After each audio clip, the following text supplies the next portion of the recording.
যে বাংলা ফিরে পেতে হবে মানুষের অধিকার।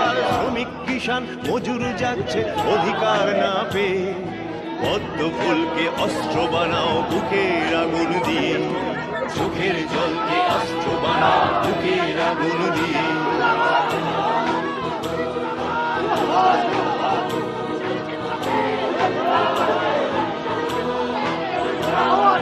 বদলা হবে না বদল হবে বলেছিল ওরা আগে, বদলের নামে সবকিছুতেই তোলাবাজি শুধু লাগে। বাংলা দেখছে বদল হচ্ছে রক্তক্ষরণ দিয়ে, পদ্ম ফুলকে অস্ত্র বানাও বুকের আগুন দিয়ে। আমরা ইতিমধ্যে বিভাগ থেকে খবর পেয়েছি 9টা ক্যান্ডিডেটের মধ্যে আমরা 8টা ক্যান্ডিডেট তৃণমূল কংগ্রেস যেহেতু একটা ক্যান্ডিডেটকে ভয় দেখিয়ে উইথড্র করেছিল, আর মাত্র একটা ক্যান্ডিডেট তারা জিততে পেরেছে। এটা মানুষের জয়। কিষান মজুর যাচ্ছে অধিকার না